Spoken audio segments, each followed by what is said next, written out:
Salutare dragilor, bine ați revenit pe canalul nostru. Astăzi, după cum se vede, am rămas în același cadru tradițional românesc și o să facem bulz a la cooking. Bulzul nostru ce are? Mălai, unt, parmigiano, mozzarella, Kaiser, brânză de vaci și ouă și puțină sare. O să-l punem și la cuptor pe acest bulz. Până atunci mai bei și voi un par de vin. Am pus apa anuală, îi dăm drum,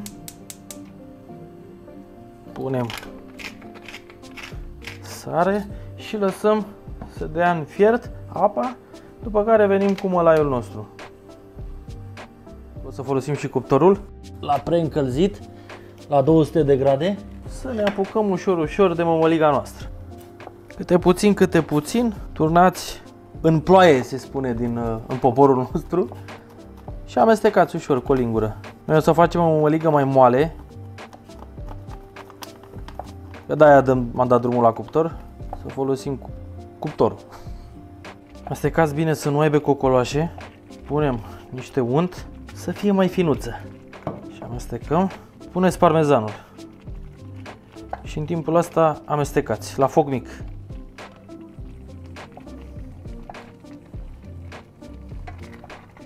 Amestecând în continuu, evităm să se lipească domnul mălai de doamna oală. Așa că oprim focul inimii, mai amestecăm și lăsăm puțin să odihnească și ne mutăm la bancul de lucru. Am luat un vas de iena, unt, ungem vasul. O rețetă simplă. Simplă, ieftină, dar gustoasă. Luăm mămăliga noastră mai lichidă și turnăm un rând. Așa. Ce punem noi aici? Mozzarella. Așa se mâncau bătrânii noștri la țară, la stână, cu mozzarella. Brânza de vaci, luați o furculiță și o tăiați așa. Acum, dacă vreți să puneți bucăți mai mari, puneți bucăți mai mari. Și presărăm. Luăm Kaiserul nostru și îl băgăm pe aici. Îmi place. N-a ieșit rău, ce să zic. Încă un rând de mămăligă.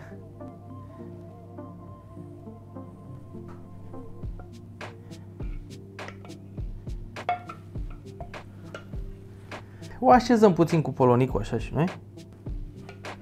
Și luăm două.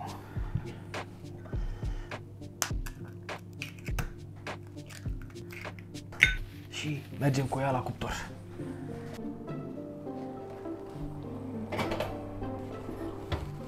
Dăm cuptorul la 180 de grade și lăsăm.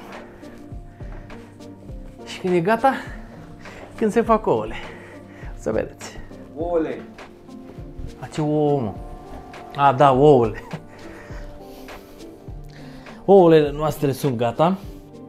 Opriți cuptorul. Faceți loc pe masă.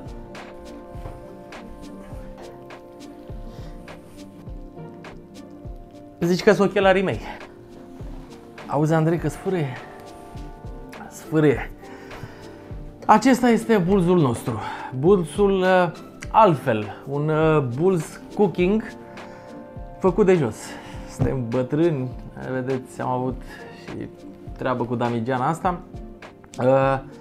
Dacă doriți să mai veniți cu idei noi, puteți să ne scrieți la categoria comentariu rețetele voastre și noi încercăm să le reinventăm sau să le repunem în cratițele noastre.